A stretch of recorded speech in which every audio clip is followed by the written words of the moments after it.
Will this work or freak out on me? Hey, okay. Live again.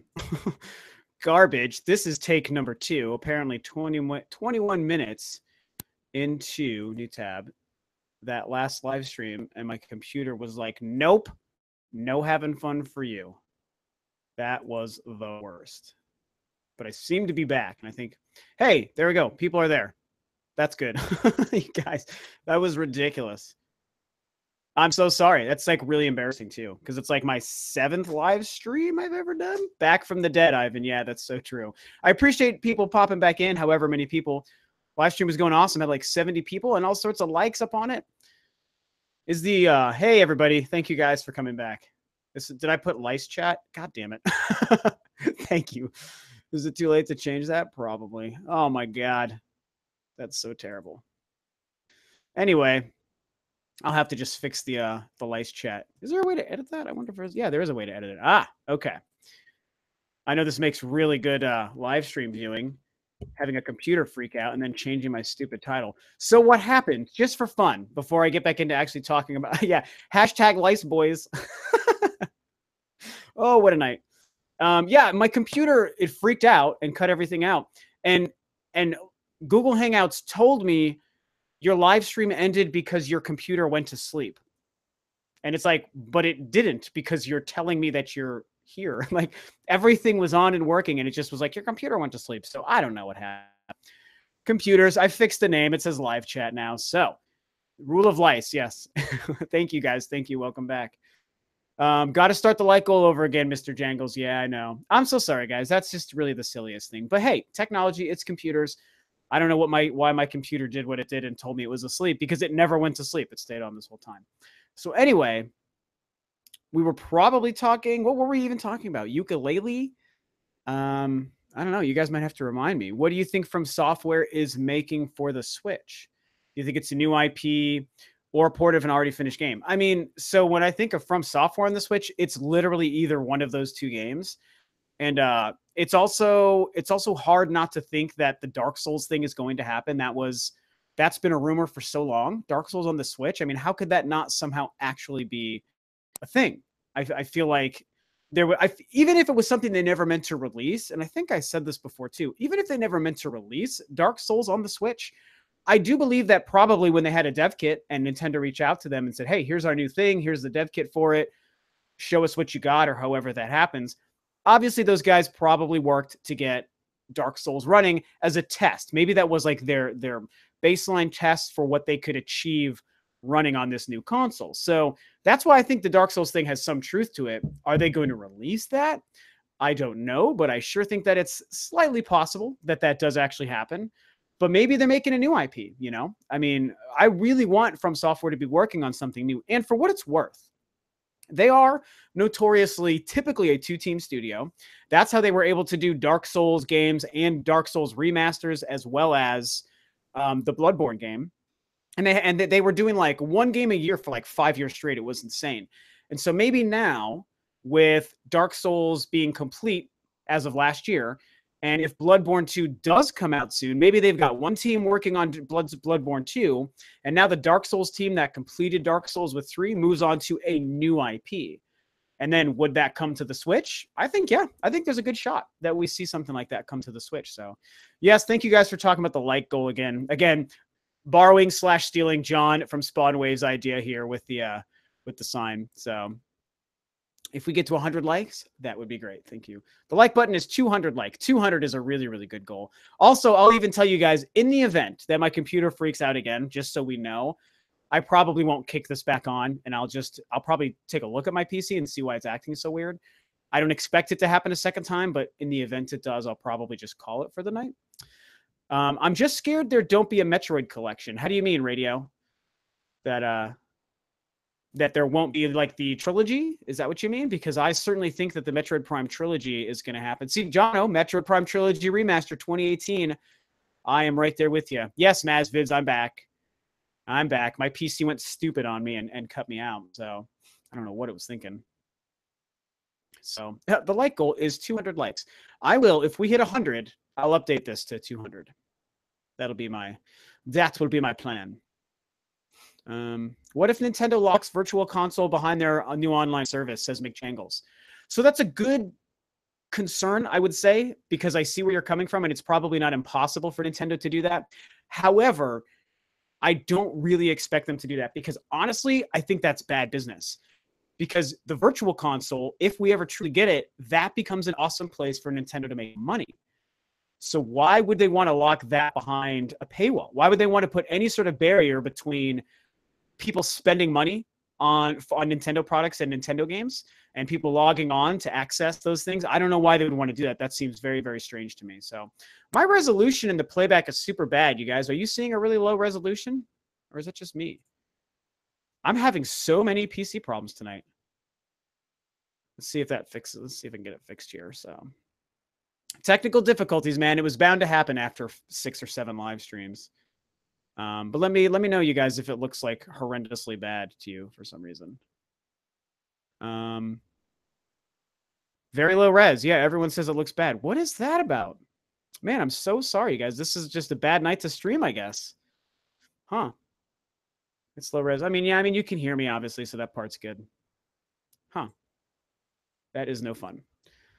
Sounds good. Hey, that counts, Nick. Oh, my gosh. My computer's freaking out. My live stream's cutting out. My resolution is 4-bit right now. Oh, my God. I don't know what the deal is. Anyway, welcome back, Rob. Yes, the resolution is low. Yeah, I know, Juan. Yeah, thanks, guys. If only Nintendo would make PCs. I don't know about that. I just don't know about that. What was the other question I saw that I wanted to run into? I really hope that resolution gets fixed. I can't get over how bad that looks.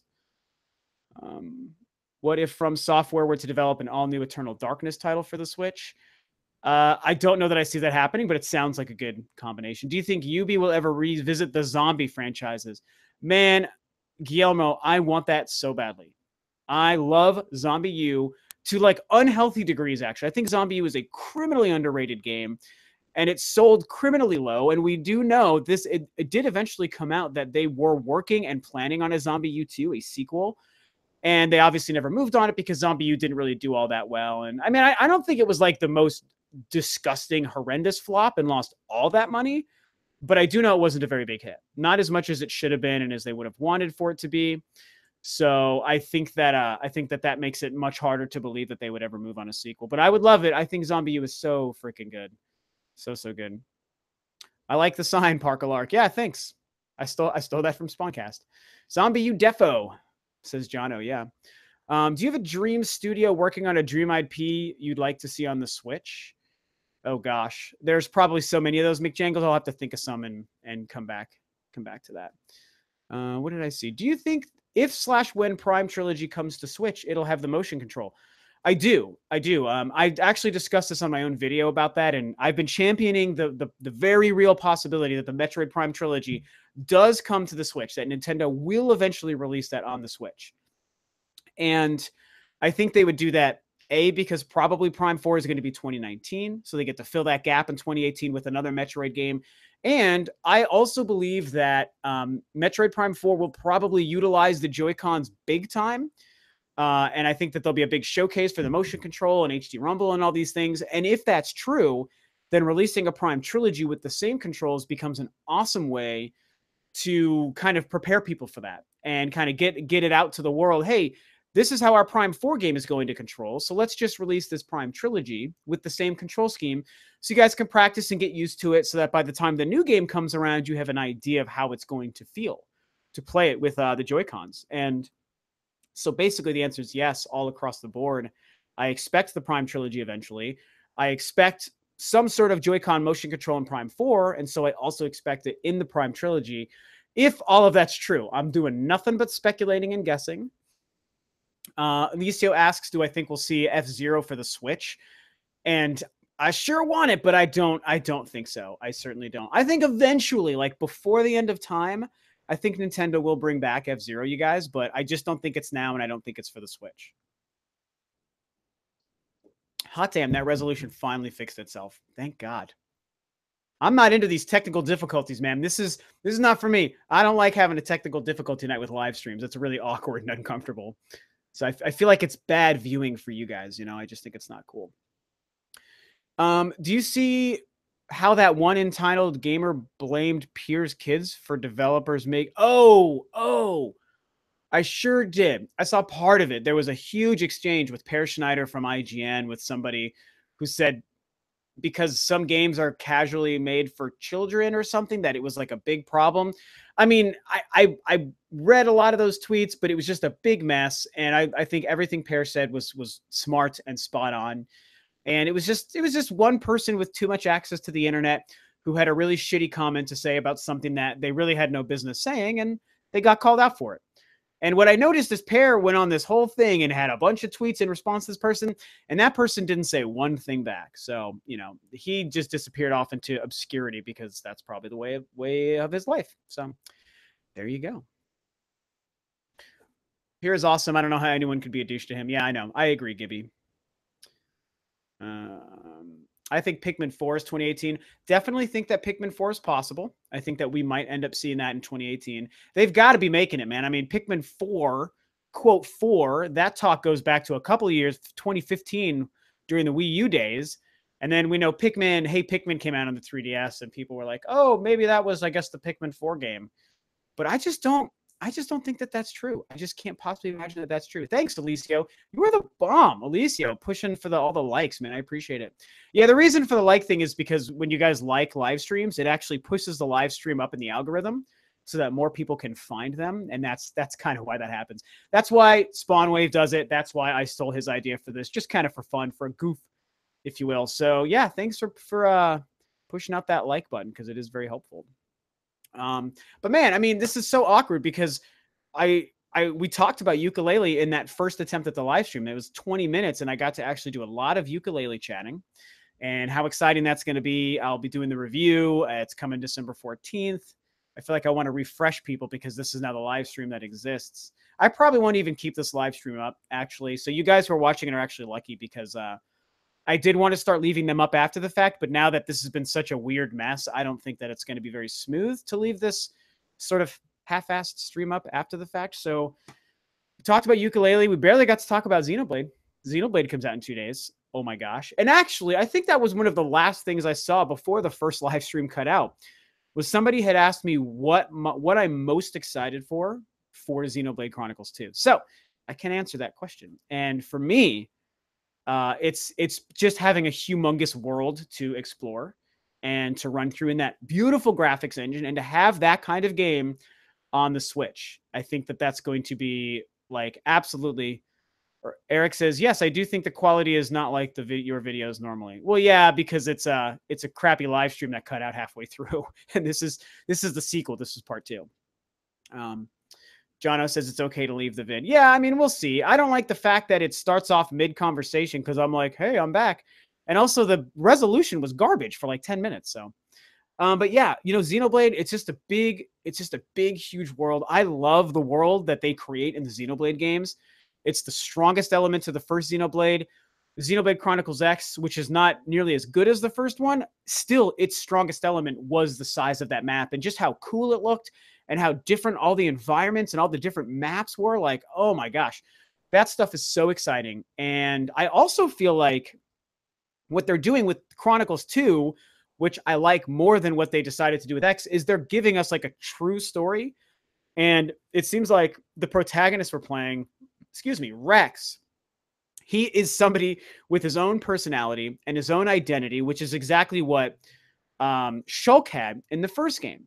And one of the things I didn't like about Xenoblade Chronicles X is how you're just this unnamed person. You create a character, you make a face, and he never talks, he or she, your character never talks. They have nothing to do. They're just the person that stands there like this while everyone else is saying things around them, and then you select a dialogue option. And it's like, this isn't a character. I want you to write a character for me, for the story. Write the character and let us play as this character and experience what that is. It's kind of like what the Mass Effect games did, and why I think Shepard is so great. And so what I like about Xenoblade Chronicles 2 is that we're getting a real story with real characters that I think is going to give us like emotion that I care about. Reggie says, what if Rex is Shulk and Fiora's kid and he's inherited some special godlike power? That would be awesome. That would be really, really cool. But I don't know. Have they confirmed a timeline, by the way? Because I don't know if this is going to be like in the timeline, like a sequel to Xenoblade Chronicles 2, or if it's I think it's anthology. Maybe you guys can tell me if I'm wrong, but I think it's, yeah, that's one of the main things I didn't like about X. Says Santiago. Yeah, I think it's an anthology where it's just another world, it's another planet. There's whole different rules with the gods, the titans that have that you're playing on, as opposed to the gods in the first one that were frozen in battle. So I feel like it's not, the characters in the world aren't related to the previous games, but maybe I'm wrong. Maybe you guys have heard something different that I'm just not. Parkalark says, I think it's an unrelated story like Final Fantasy. Yep, that's exactly what I think. Josh says, way in the future, Breath of the Wild style. Yeah, I mean, maybe that's how they're doing it, where it's just it's like the same world, but it's super far removed from the first event. So that kind of removes the ability for Rex and oh my God, Mira, right? Yeah, Pyra and Mira is whatever her name is. For those two characters to be related to Shulk and Fiora or anyone, you know, unless they're like long lost descendants of Ryan. How cool would that be? So yeah, I just think, you know, when the Switch first came out, here's what I remember and why I'm excited for this game. In the January event, Nintendo did show us Xenoblade Chronicles 2, which totally surprised all of us. Like, you know, months before the console came out, they showed us that this game was going to be coming, and that was really exciting. Then the Switch came out, and we had Breath of the Wild to play, which is a humongous, epic, gargantuanly open world game. And it was such a great way to be introduced to the Switch, right, you guys? Like, oh my God, this new console that's a portable and a home TV home console. And I have this huge Zelda game to play in all these different ways. And that was really exciting and mind-blowing. And I remember thinking at that time when I was getting near the end of Breath of the Wild, I was like, man, like eventually, like we'll have more games like this also to play on the Switch. And like Xenoblade will come out eventually. Like, how cool will it be when Xenoblade exists and it's another huge open world game that I can have on my TV or portable on my Switch out in the world or laying in bed falling asleep. I can play a game as epic as a Xenoblade game. It was blowing my mind. And now we're here. Now we're less than 48 hours away from the game coming out. So that's something that also has me really, really excited. I also believe there's a really good chance, let's hope, you guys, that this becomes the most successful Xenoblade game. I know the first two games did okay, but the problem is with Xenoblade Chronicles on the Wii, it came out, I think the release was like 2010 in Japan and or the UK. And then, of course, we all had the Operation Rainfall thing, convinced Nintendo to bring the game over. And I think it came out in 2011 or 2012. And it was right at the very, very end of the Wii's life. So it didn't have that much of an audience. People weren't really playing on their Wii. They missed like the real perfect time to release it on the Wii for the most people to be interested in it. And Xenoblade Chronicles X, we know, was just a great game on a system that not many people had or played on. So I'm sure, I don't know the numbers. Xenoblade Chronicles X, I bet, was around 500,000 to 600,000 or so, which is good. And maybe even the same for the first. This one, though, Xenoblade Chronicles 2, because of the Switch, has a really good opportunity to be the biggest seller and possibly sell over 1 million. You think this game can hit 1 million? I mean, I hope so. If the reviews are that good, and if all these Switch gamers pay attention to this kind of really hardcore JRPG, that's the thing that's working against it, sort of, for the wider market. If they can be interested in a game like this on the Switch, it'll be huge. And I think we're going to have the biggest selling Xenoblade yet. So anyway, that's a lot of Xenoblade talk. Let me try to catch up and see what you guys are saying here in the chat, because I'm missing questions and all sorts of stuff. It's Rhine time, says Josh. Of course, we had to get that. It's Rhine time. Don't forget to hit that like button. Yeah. Thanks, Alicio. Also, try not to spoil the story for those of us who might not got the game already. Of course, I try to avoid those whenever I can. So I'm a F&T Rex says, even with a map, I get lost. Do you mean in Xenoblade you get lost? Jono asks me, Rob, would you like to see a Zelda spin-off title starring Linkle? And yeah, absolutely. Why not? I mean, I think she's a totally cool character. And I think there was such a conversation around her when she was first revealed and like kind of the ridiculousness of it. But for me, it works. And I think it would be neat to see her have her own kind of spin-off game, as long as the game was treated well and it was like a deep actual game and it wasn't just some like half-assed put out there just for the sake of doing it kind of game. Like, I don't want it to be a Triforce Hero quality game. I want it to be pretty close to like a top tier Nintendo quality adventure. And I would like to see that. Do you think Xenoblade Chronicles Soundtrack 2 will be as epic as the original? Yeah, absolutely, Tony. I believe it's the same composer, right? I think I saw that a couple of weeks ago that it's the same composer. But I think they're going to totally knock the music out of the park for sure. Um, even though I like the first, I was never a bit. I was never a bit flawed fan of the arts. Okay, a little backwards. I see what you're saying. Never a fan of the bit flawed art style for the first game, I think is what you're trying to say. I liked the art style. It was just at that point, again, the end of the Wii's life, we were like really far into there's one composer that did not return apparently. Okay, but I think maybe everyone else did. I mean the HD systems were just really in full swing by the time it came out. So it was probably you're just remembering what Xenoblade Chronicles looked like on the Wii compared to 360 and PS3 games, in which case, sure, that part didn't look as good, but I think the art style is incredible for both of the games. They look amazing. And Xenoblade Chronicles was an amazing achievement on the Wii when you look at the technology that went into that. It was actually really impressive. So it is okay. You said, sorry, the type got wrong. Never a big fan of the art style. Yeah, no worries. I was able to tell what you were saying. I get it. Not English is not everyone's first language, so it's totally okay. Linkle is such a cool female character. I agree. For this soundtrack, they have a lot of guests. Okay. There must have been some returning composers then, because I could have sworn that that's what I had seen. They have Scottish choir, sounds very Lord of the Rings-esque. Awesome. I mean, I'm into it. I actually haven't listened to any of it. I haven't. I'm waiting for just to put this game in my Switch and hear it that way. And I wear really nice Turtle Beach headphones whenever I'm gaming. If I'm not gaming like with my girlfriend or with friends, when I'm doing my own solo gaming, I always got my nice headphones on, even on my Switch. So I always hear the best of the music. It's embarrassing for me to play a game like Xenoblade with barely dressed anime girls. I think I'm gonna probably play it in portable mode. Says Lonely Labs. Hey man, you do what you got to do. You do what you got to do. I think you can probably prevent most of the girls from being scantily clad if you want. But I hear what you're saying. I totally hear what you're saying. So you do you. How long do you think it'll take you to be able to go YouTube full time at this rate? Says Brent. Well, that's an interesting question because there's a lot of answers to that. It's not really my goal personally to go full time. I think it could be achievable. I absolutely do. I've gotten myself I've got a nice base here with what Rule of Two Review is. And I do make some money every month. I do get a little bit of money, but it's not a lot. It's not even close to making a living off of it.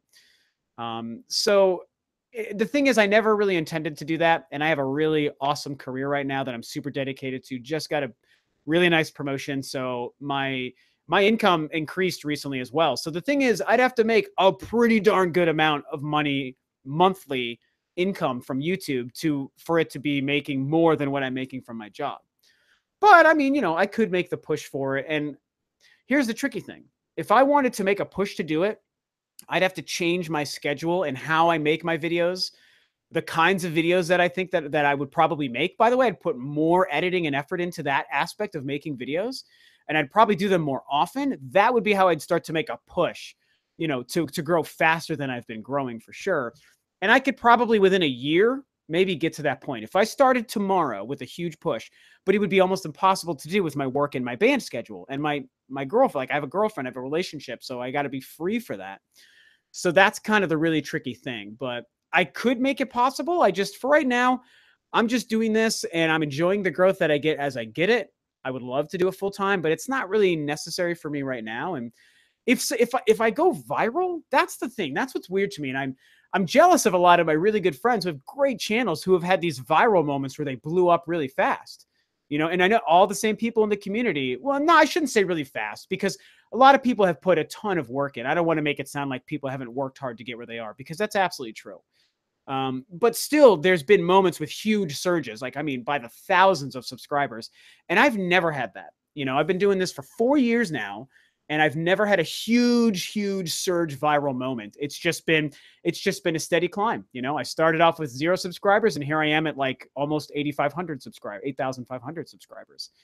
So it's tough. I've been doing it long enough to understand some of the tricks of the trade. I've got some really good, successful friends, Spawn Wave, OJ, Sean Long, Mr. T, like all these people who've been doing it for a long time who also have their own levels of big success.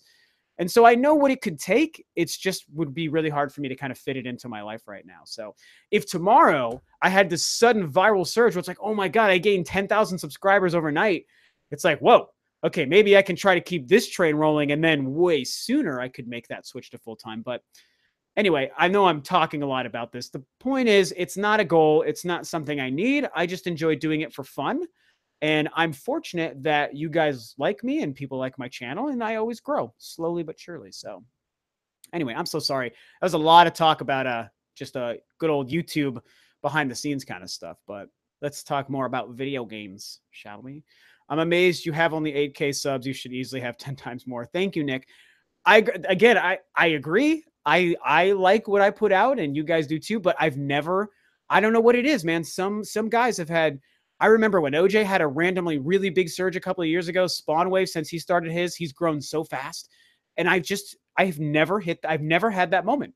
I don't know. I've had viral videos, but I've never had anything change like the fortunes of Rule of Two Review, where all of a sudden I'm gaining hundreds of subscribers a day for like a long period of time. So, but that's okay. Anyway, I said I was going to stop bothering that. Slow and steady, Rob. Yeah, thanks, Jono. I totally agree. Frank Lambeth with the confirmation, no customizable armor. I was disappointed, so I think, okay, I see what you're saying. So you can't customize any of the armor. Wait a minute, you can't customize the outfits in Xenoblade Chronicles 2? Is that what you're talking about, or are you talking about something different? Because I find it hard to believe that you can't change the outfits and the visual look of yourself and your party in Xenoblade Chronicles 2. That would be, and if it's true, then that's just really weird, and it's a shame, you know? Frank, oh, I see. Here's Frank Lambeth. Here's who you were responding to. I don't know if you answered this, but what score do you think Xenoblade Chronicles 2 will get on Metacritic? I mean, tough to predict, but I'm going to guess in the 80s, 84, 87, something like that. That's probably where it's going to be. And that's good. I don't think any of us should be sad or disappointed or upset if it actually falls in that range. That is a very good game by all accounts, but we're guessing off of nothing. We haven't played it yet, so it's really, really tough to say. That's okay. I really love your opinions regarding many video games. That's at least what I heard since I'm avoiding spoilers. Gotcha. Jono guessed 85%. Yeah, what do you guys think we'll see for Xenoblade Chronicles 2 on the Metacritic score? You guys should tell me that. Brent says you can't in this one. You really can't. You really can't change the look of your party in Xenoblade? That sounds so weird. Sombrero Marius has just joined. Hi, Rob. Hello, Sombrero. How are you? X is an 84, somebody said, so I doubt it. Yeah, that's, well, I think it could still get 85%. Gimpler to happen, it says 120%. I like your optimism. You and me, we're on the same wavelength. The 120% Metacritic. Have you ever thought that the Nintendo Switch might be the final design for a Nintendo console / portable? Says Fils-Aime Gaming. As in, you don't think that they'll ever change their hardware in the future? Is that maybe what you mean? Because I don't think that's true. I think that whatever Nintendo does next will be quite a bit different. It could be another portable handheld hybrid. That's the thing, is they might do that for sure. But I can't imagine that the look and all of the features in the Switch are going to remain what they are. I mean, Nintendo, they're going to innovate. They're going to push forward. They're always going to do it. They're always going to try new things, and they're going to try to do that also with the Switch. So it's just my opinion. Gibby says, would it be stupid of me to jump into Xenoblade this late? I haven't played any of them. No, you're fine, Gibby, because they're basically, as we talked about earlier, the Xenoblade games so far have been pretty much anthology games. There's no continuity. There's not anything you really need to know. The gameplay structure of using your arts and like the real-time / turn-based sort of weird like battle system they have, the gameplay is something that you would have like a leg up on. But as far as the story and everything else, no, it doesn't matter. I think Xenoblade Chronicles 2 is going to be a perfect place for people to jump in. And Nintendo knows that. I'm sure they made sure this game was developed that way because so many people didn't play the first 2 games. So they don't want it to be that alienating for anyone who would be playing Xenoblade Chronicles 2 for the first time. So let me see what I gotta go. I'm going to scroll back up here and see what questions I've been missing. Job and YouTube is cool, my man. I prefer X's music, though. Yeah, X's music was okay. I actually didn't really love X's music now that I think about it, but that's just me. I wish you pull the curtain back and let us in on your band. I will, Maz. When we get more music ready to go, there is a lot of music that exists from before I joined the band. There's 2 albums that exist, but we're working on something with myself playing drums on it. That is when I will finally unleash the bandness behind Rob. Hi, Rob from Borneo, says Shadow Clasher. Hello, Shadow. I'm so glad I scrolled back up here to try to catch some of these questions. I miss so many questions when I do this. From what I heard, the customization is mostly focused on blades versus your outfits. I mean, there you go. That must be the case. I haven't done this research other than watching the direct, and they didn't really address like whether or not you can customize the outfits in the game in the direct. So I just assumed because that's a normal thing to do in most RPGs, and you could in the first 2 games. So why wouldn't you be able to change the look of your party in 2? But a lot of you guys are saying that apparently they have somewhere confirmed that you can't do that in Xenoblade Chronicles 2. That is shocking and quite disappointing to me. 74 viewers. You guys are the best. I was so worried after that first live stream crash that it just wasn't gonna work out. And I was like, oh, no one will probably tune in this second time. But we're at more viewers than we had for the first time before my live stream crashed. 72 likes is pretty sweet. I had time on Switch, says Dynamite Penguins. Yeah, like I know a lot of people are really excited for this game. I've seen a little bit of it. It looks cool. It totally looks neat and interesting. It's not really jumping out at me, so I'm not dying to play it unless it came out and got like 10 out of 10 review scores all over the place. It's not really something I'm into it, but I think most of you guys seem to be really excited for Hat in Time. So I'm sure it's a good game. Going to be a good game. Alicio asked if I think we'll see F-Zero. I answered that already, but I think we will see it in the future, but I don't necessarily think it'll come out on the Switch. Tamagotchi Life on Switch. Sure. I think it would sell well. People love that Tamagotchi.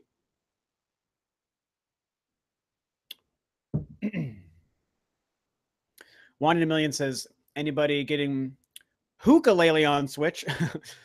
I want to since I love chameleons, but man, I heard bad things about the camera and I'm picky about that. Yeah, so again, here's the tricky thing because I had a live stream I did for 20 minutes where I discussed Yooka-Laylee almost the entire time that crashed.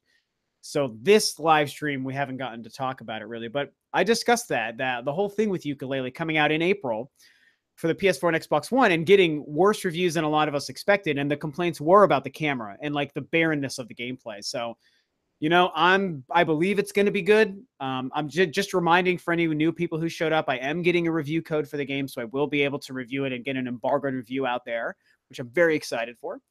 And so, yeah, the game just looks so good. It's hard for me to believe that Yooka-Laylee isn't a good game. And they said this is the most impressive version. So we'll see, you know, we'll see if it's good. I will be able to let you guys know since I'll be doing my first review in like forever, in like years. I'll let you know if I think it's a game you should pick up or not. So Alicia says, thanks. You're welcome. They patched the camera issues according to a release from Playtonic, says Eric. That's good to know. V-Money P says, thoughts on Soul Calibur rumors? I mean, I think there could be something to that. You know, I feel like Soul Calibur 6 in general, just as a game, makes sense for there to be a Soul Calibur 6.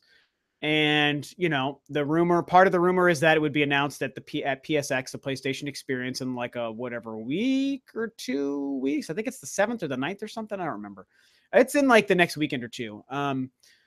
And so then you start to think, okay, well, some Soul Calibur games have been exclusive. Soul Calibur 3 was exclusive to PS2 back in the day.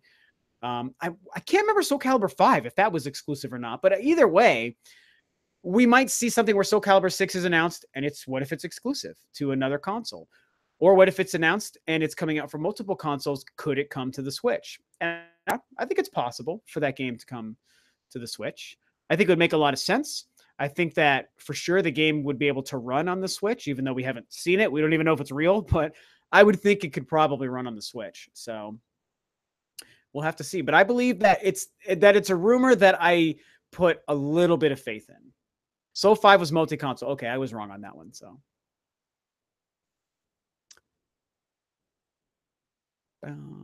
I want to get it for Switch. I specifically stayed away from Yooka-Laylee on the other consoles to wait for the Switch version. I'm sure with a better camera, it will be an enjoyable game. Yeah, I mean, I did the same thing. I also waited to pick it up on the Switch as well. So I'm excited. I'm excited to get my copy and play through it. I want to believe it's going to be good. It might not be Banjo level good, but I will take something fairly decent in that vein, says Eric. Yeah, I mean, nothing's gonna be Banjo Kazooie levels good, man. We've already had the Banjo. You can't repeat that magic. They couldn't even do it with their own sequel, even though Banjo Tooie is very good. It's still not as good as the first. It's more polished, but that doesn't make it the better game, in my opinion. Xenoblade Chronicles 2, according to a tweet, is going to last 5 hours, which is wait, what? Maybe 500 hours, you mean? Or 50 hours? I don't know. That doesn't seem right. Hey Rob, ever heard of the Skull and Company Switch case in Kickstarter? Says the Shadow Clasher.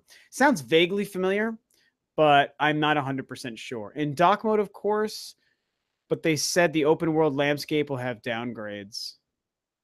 Are you talking about gigs? Maybe we're talking about gigs and not hours here. Not 100% sure on that one. Anyway. Wixter Zero says, what do I want in Star Wars for the Switch? Well, I want it to not be made by EA, first off, and that's probably not going to happen as much as we want it.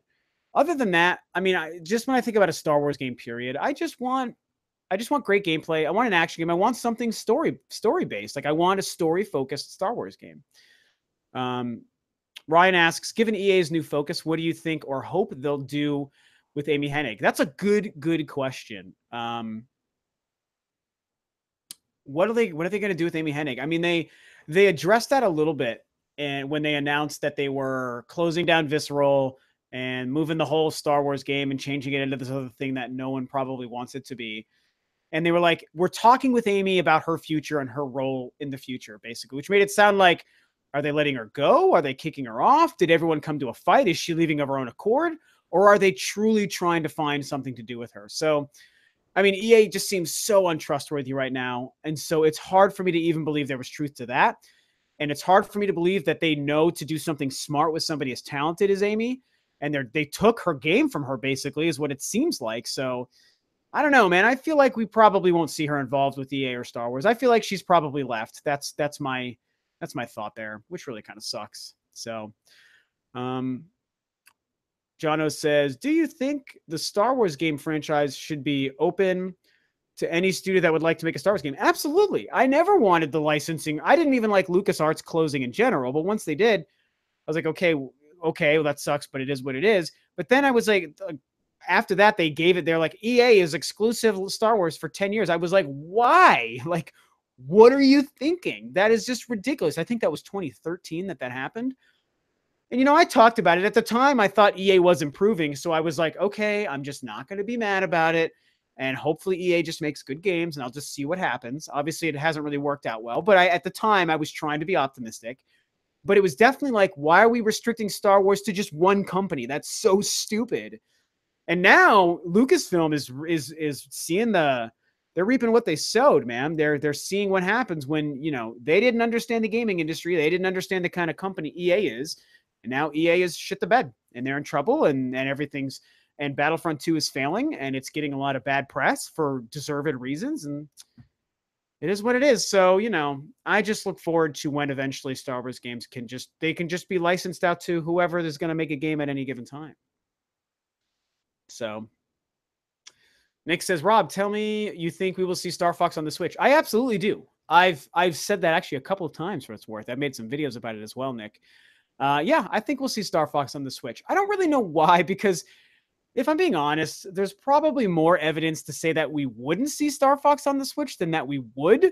But I'm just going to go with just my gut feeling. Just internally, I have this feeling like we might see that Star Fox come back and it might even release on the Switch. So that's my feeling.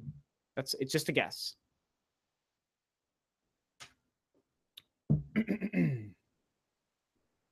Eric says they were improving. They used to be the most hated company in the world. Now they're crashing hard again. Yeah. I don't know how they can recover from this. I mean, they're going to have to just ignore the problems and make smarter decisions for a couple of years and just hope that I mean, eventually, here's the thing, guys. The EA controversy, the Battlefront controversy, it's bad. It's bad. They're in trouble. They should be in trouble. They screwed up, and it's good that everyone's fought back against it. And so right now, it's the big thing. It's the evil thing. And everyone's so mad. And everyone's just crapping on EA over social media and blah, blah, blah. And they're losing stock prices. That's all true. However, in 6 months, you guys, probably even sooner than that, I'm going to say 3 months, 2 or 3 months, it's just going to be old news. That's what happens with these things. They just become old news. So losing $3 billion internally, or $3 billion of value, I believe, on the stock market, if I read that right, is a big deal. So internally, they're freaking out, and they are going to be reeling from it for a long time internally. But outwardly and in the world, I mean, people will say, yeah, EA's dumb. Yeah, EA sucks. Remember the Star Wars thing, whatever. But it's not going to be this hot button topic, and it's not going to be the thing that everyone's talking about and thinking about. So what's going to happen for EA to recover, in my opinion, which I don't even necessarily want them to recover, but how they can do it is by keeping their head down. You know, in 3, 4, 5, 6 months, when this is old news and no one's caring about Battlefront 2 and the EA microtransaction thing anymore, EA is still going to be releasing games. And if they make smarter decisions, they don't bring these business practices back, and they release games that are good, that are reviewing well, and Madden turns out to be great, and FIFA and NHL, and they're just back to the old normal average EA just every year, then what happens is after 2 or 3 years, it'll just become old. It's just old news. And they can start to make better decisions that after a couple of years, people will be like, yeah, EA is so much better than they were back in 2017 when they did that dumb Battlefront 2 thing. Remember that thing? Oh, I'm so glad they're better than that now. That's the only way they can do it. I don't know if that makes sense. Tell me if you guys understand what I'm saying there, but that's going to be the way. That's going to be the way that they could recover if they're smart. So, all right. What am I missing here? Street Fighter, Star Fox Zero, perhaps not 100% normal, but a moderate, well-implemented gyro would be great for me. I mean, I like Star Fox Zero, but it wasn't a really smart decision to make it that way. Have any episodes of pros getting their butt kicked by rich noobs? I don't know what that means. I don't understand that statement and or question. Does not make sense to me. Do you think there'll ever be 3DS games on the Switch? I'd love to play some on my big screen, says Lonely Labs. Well, that was something else we did talk about on the first live stream before my computer kicked me out. And I think that eventually we'll see that, but it'll be probably a year or so after the 3DS is officially done. I think that's the key is while the 3DS and the DS line is still current, and Nintendo is still manufacturing them, and they still want to sell them, and any new games they're going to squeeze out in 2018 to people, they don't want to give people a reason to not buy the DS units. They want to try to get as many of those things sold in the next year as possible. Then the DS will be done. They're going to be like, we're saying goodbye to the DS. They'll stop production. The DS is a dead thing. And a couple of months to a year after that, that's when I think they can say, hey, remember all those DS games you liked? Now we're bringing them to the eShop on the Switch so you can play them on your Switch. And I think that'll be great. No, I mean, the touchscreen, you make a good point here about the touchscreen. I mean, I don't know how they'll do that, but they'll find a way.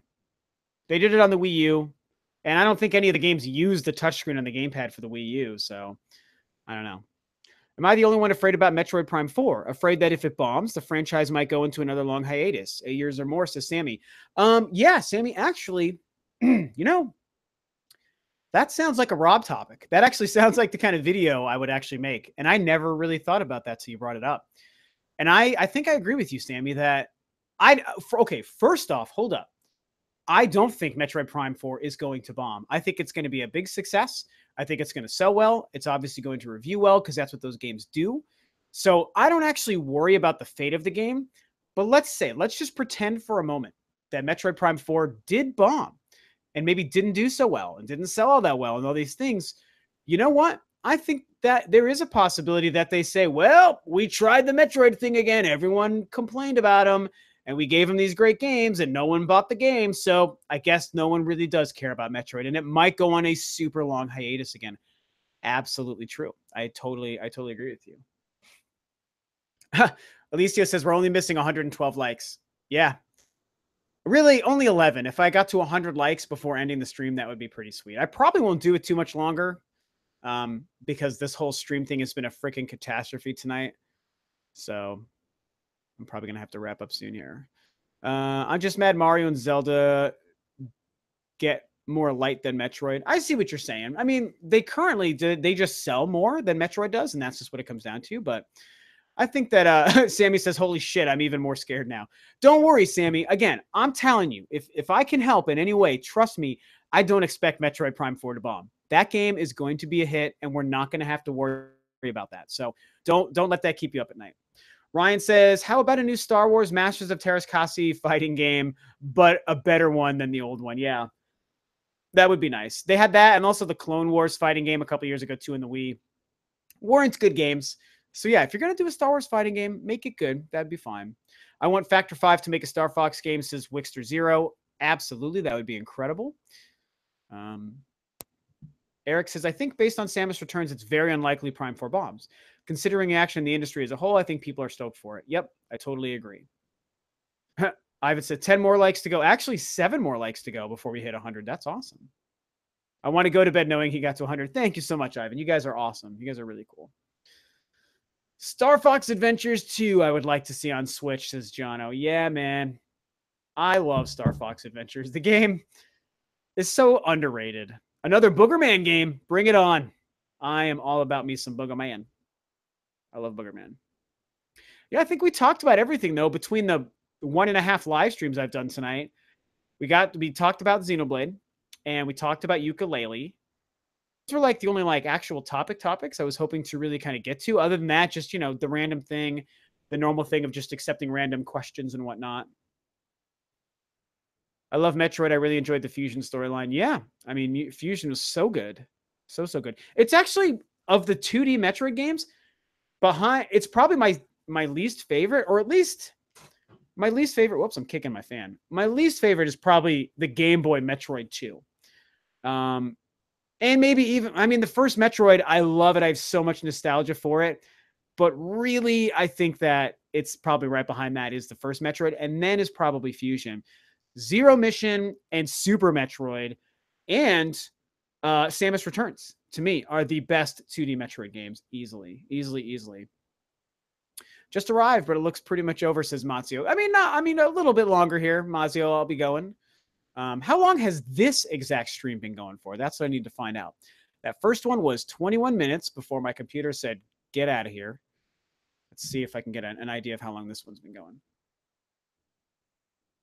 47 minutes. Yeah, I can go about another 20 minutes or so. If you guys got things for me to talk about and questions to ask and that whole thing. How do you think Game Freak might change the formula of Pokemon on the Switch to cause a spark in the market like Zelda Mario? Says Fizbin Gaming. Good question. You know, we talked about that on the last live stream because the Pokemon rumors were happening.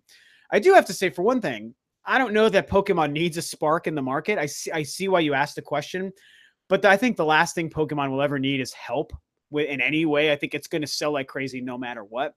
And the Switch Pokemon is going to do gangbusters, absolutely. But as far as how they might change the formula, to me, it has to come down to combat. I mean, that's one of the only ways they could change Pokemon, right? I'm not a Pokemon player. A lot of you guys know that. All of you guys in the chat who are familiar with Pokemon and really know that series and the gameplay and all that stuff, you should also chime in ways that you could think that the game series could be changed for console. But to me, I just think about the battle system. If it became...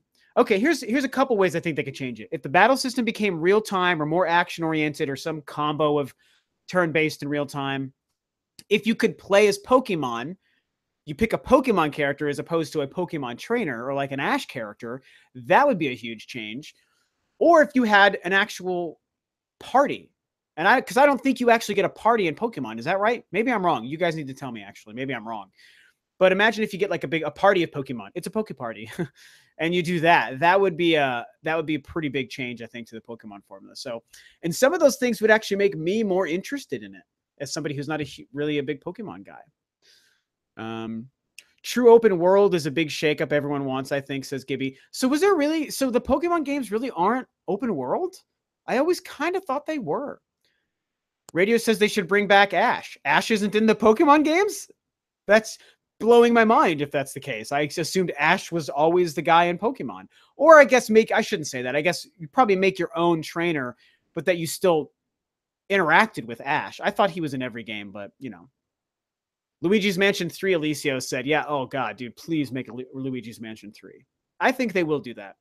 They are linear as fuck. That's what Gilbert says. Okay, so I guess those games are linear. There you go. I thought that they were big open world games, so. We got 100 likes. Boom. Thank you guys so much. That is super cool. Yay. 100 likes. How cool is that? Thank you guys very much. That is really, really cool. You do get a party in Pokemon. No, they're very linear, but you can go back to areas you please. That's kind of what I thought. I think it was your 100th. I think I was your 100th like. Hey, Patrick, Nintendo Talk, dude. Thank you so much.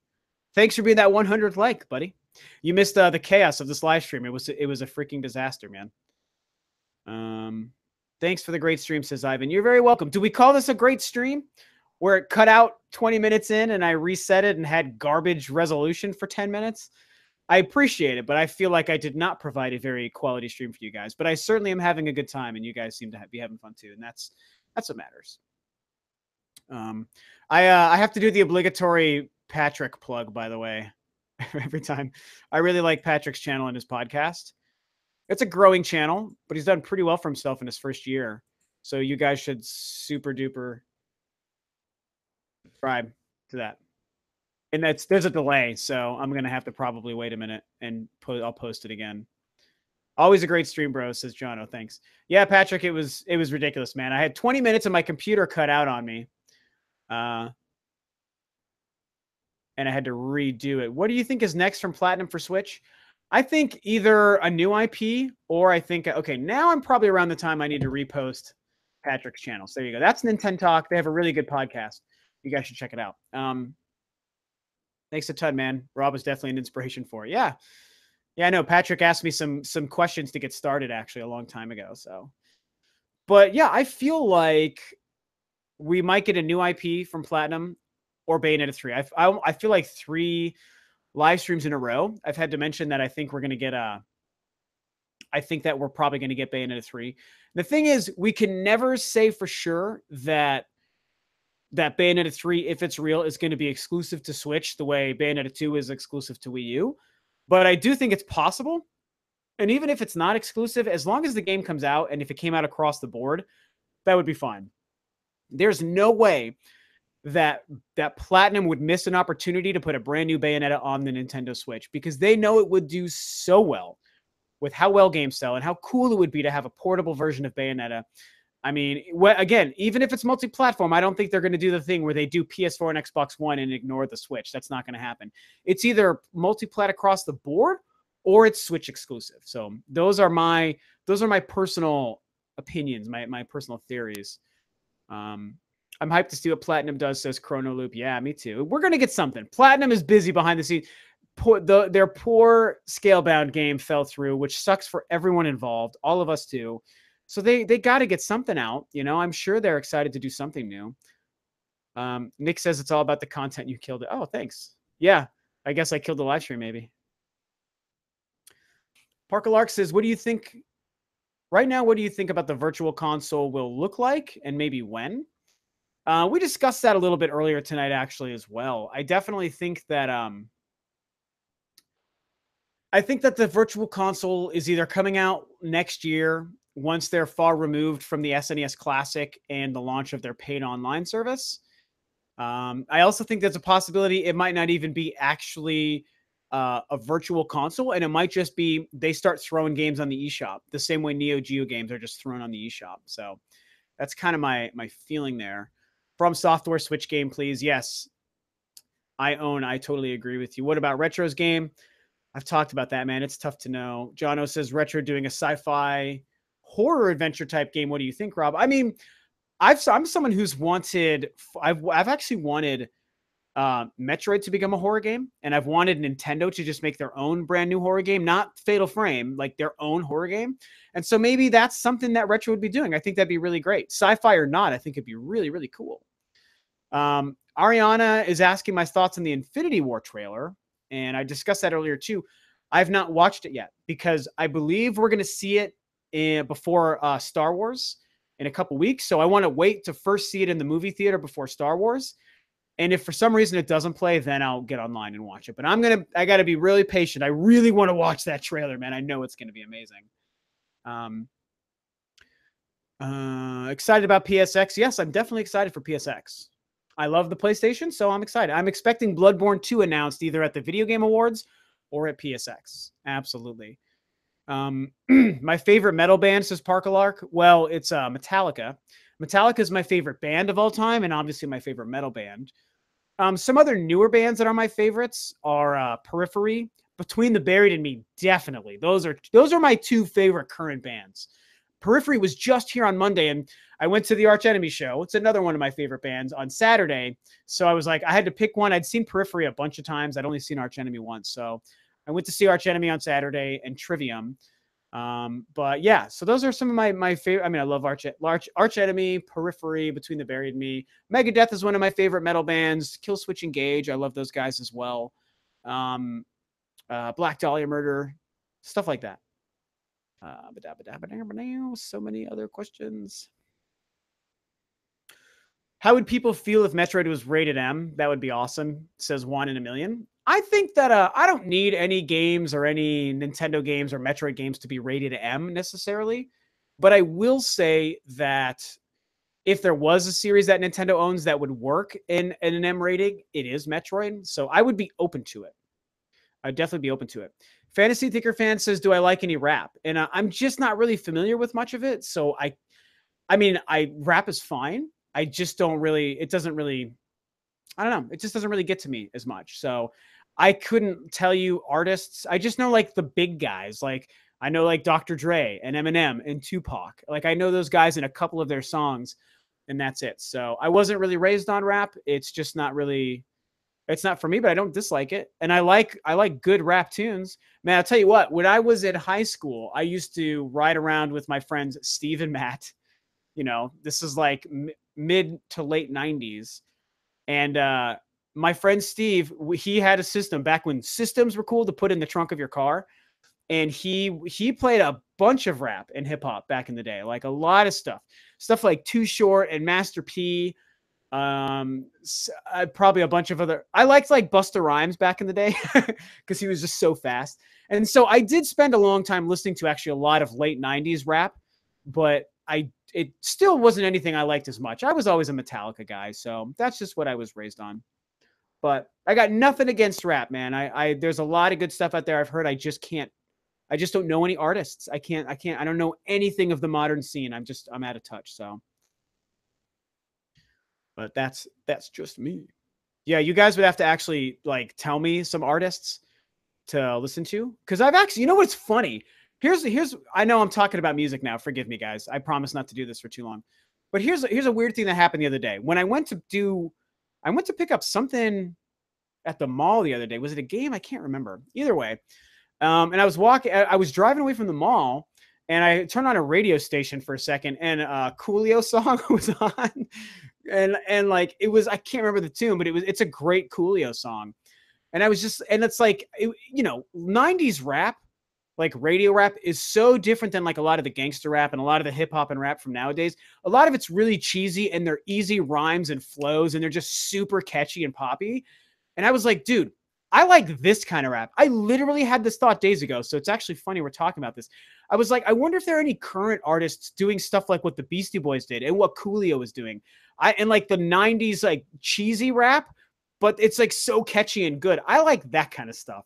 It was not Gangsta's Paradise, by the way. It was not the Slide Slippity Slide song. It's another one of his bigger tunes, is what it was.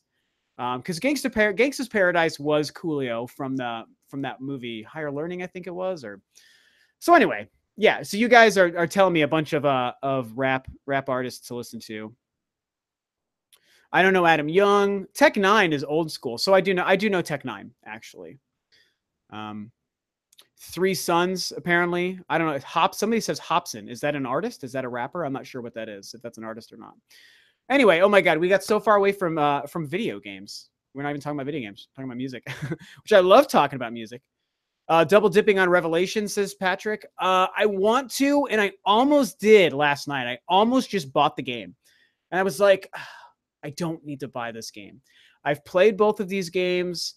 And I don't have time to play it because I'm playing Skyrim and I'm going to be playing Xenoblade. So I'm just trying to like not buy every game. I mean, even the ones like I want to support, at least not right now. So I still might cave this weekend.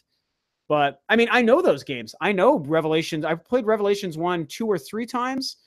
Oh my God, Owl City is who Adam Young is, says Shadow Clasher. Holy crap, I forgot about Owl City. I haven't heard Owl City. I'm gonna put that in my Spotify real quick just to revisit Owl City when I'm done here. But anyway, and now I see all these other bands that I really like. Like Board of Osiris is another metal band I really like. Owl City. Okay, I have to do that because I totally forgot about those Owl City. So yeah, I mean, Revelations, the first game is great. Revelations 2 is okay, so I don't feel like I have to double dip just yet. And Patrick says the gamepad added more depth anyway. Yeah, I mean, I played it on the 3DS. I started it. I played it twice in the 3DS. I started it on the Wii U, but then I was like, I got distracted. But on the 3DS, the gyro aiming and the 3D and the touchpad were awesome. So, but I highly recommend everyone pick up Resident Evil. I'm probably just gonna, now I'm talking about it, I feel like I'm gonna just order it from Amazon as soon as I finish here. If my discount still applies, I actually might do that. Let me take a look here. I'm going to shop for a Switch game while also live streaming to you guys. Resident Evil Revolutions. Oh, it's temporarily out of stock. So I missed my 20% because I'm stupid. Oh, well. We'll see. I might still buy it. No physical versions of the Revelations game in Europe, I've heard. Well, I do know Revelations 2 is not physical either across the board. So, which games from the PS1 era would you like to see being revived? Well, we've already seen like Crash Bandicoot, right? So that's a good one. You know, I mean, I'd like to see like remasters of certain games like Siphon Filter or Metal Gear Solid. Do you mean just PlayStation games specifically? Or because that era also included the 64 and the Saturn. Radio asks me, where do I get my Metroid shirts? I have a lot of Metroid shirts. A lot of Metroid shirts. There's a couple of sites that I buy them from. T-Fury and Ripped Apparel, which is Ripped spelled R-I-P-T, and Shirt Punch. Those are probably the 3 main sites that I've gone to buy all my Metroid shirts. So, Siphon Filter, you read my mind, yeah. Xenogears, yeah. Those are, I never played any of those, but those were a big deal when I was working at GameStop back in the day. I was going to ask you about that franchise. Yeah, I mean, I played it a little bit, and I never got to finish it because it was my friend's PlayStation I was playing. Yeah, Spyro would be a good one, absolutely. I think the Spyro games were pretty cool. I just can't get the 3D to look right for Revelations, and it kills me because it's amazing when it does, but when I'm shooting and aiming, it goes all double, says Guillermo. Yeah, I mean, especially the older 3DSs did have that problem. I haven't played Revelations on the new 3DS with the improved 3D, so maybe that would make the difference. But at this point, just get it for Switch. I wouldn't even stress it, man. Just get the Switch version.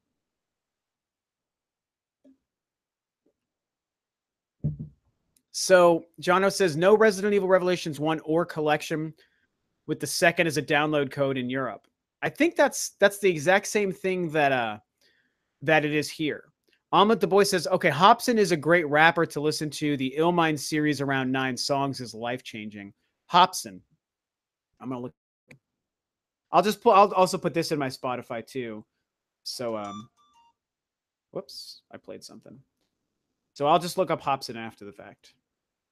Any good girl rappers out there? So there we go. Okay. So I got Hobson in my Spotify, so I'll check it out. You have to also remember too, because I'm a musician and a drummer, part of the reason I really like rock and metal is because that's where drums are prevalent. And so I get to get inspiration. I get to think about new tricks. I get to think about stuff I can play for myself. That's why that also is more appealing to me. If I performed rap and hip hop or did that, maybe that would also help.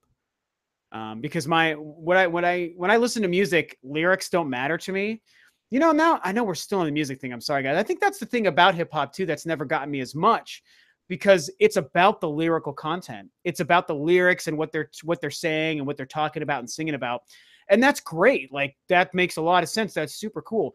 But my connection to music isn't really about what people are singing about. It's not the words. Just to me, I'm listening to the musicians and the music and the drummers and those kinds of bands. So that just really gets me excited about music when I listen. I mean, all my favorite songs in the world, with the exception of Metallica songs, I know all the words. Everything else, I don't even know any words. I don't know what people are singing about. To me, the voice is just another instrument adding a layer to the music, but I'm listening to the drums and the music going on. So, but oh my God, I'm getting so many rappers. Samus is a good girl rapper. Wait a minute. Is that a joke?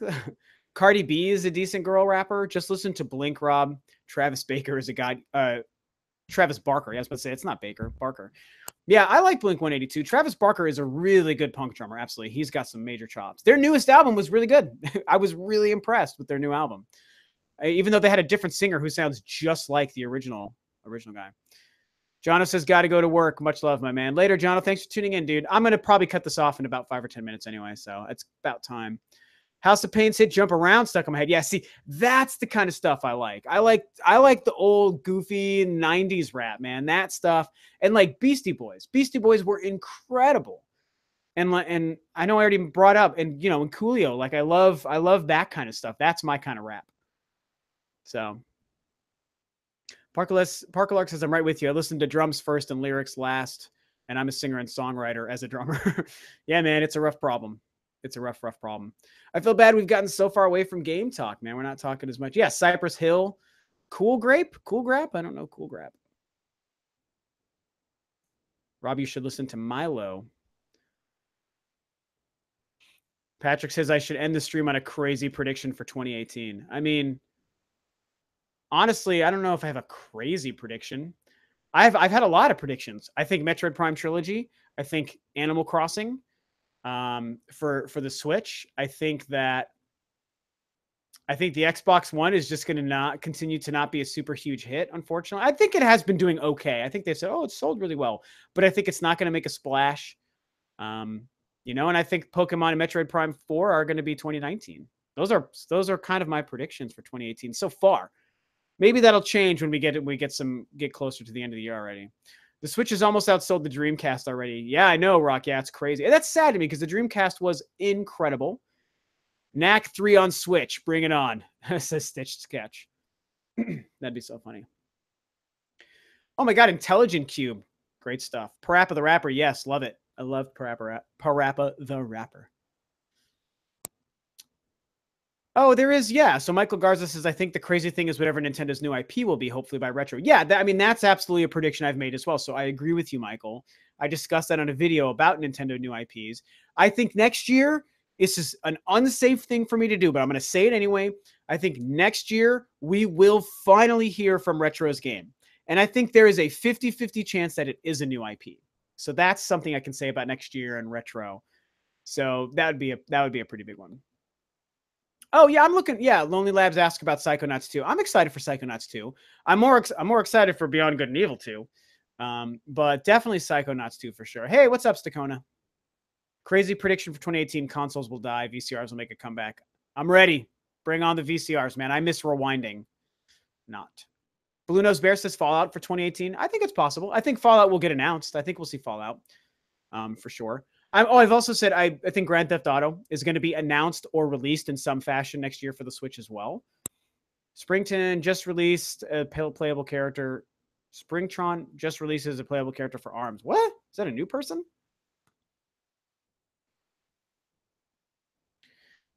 Patrick says, Xeno, Skyrim, and Zelda will keep me occupied until spring. Yeah, that's my problem. That's why there's so many Switch and Xbox and PlayStation games I still haven't bought because of that, which includes why I didn't dive on Resident Evil and for the Switch. And I've yet to pick up Doom for the Switch and Rocket League. And I haven't got Evil Within 2 or I don't know, so many other games. Horizon, like there's so many games I haven't got because I want to pick them up. It reruns faster if you change the channel or turn off the TV. Taking me way back. Do you think we're getting a Switch released with more default memory, says Aggie? I actually think that's not impossible. That's a pretty good thing to say. I think that there is a chance that eventually we do get that, a new Switch that has expanded memory. You know, I made a video discussing the idea of an upgraded Switch, a new Switch, or a Switch 2.0, whatever, you know, that some people have theorized about, or an improved dock or what have you. And, you know, there's reasons why that could happen and why that could make sense, as I discussed, but I ultimately don't think that that makes sense. However, one of the things I could see them doing is improving the Switch by improving the default memory. So that is a really good thing to bring up. And yeah, maybe that could happen. Xenoblade 3D took me 2 years to finish. Yeah, that game was huge. That game was insane, the first Xenoblade. So good, though.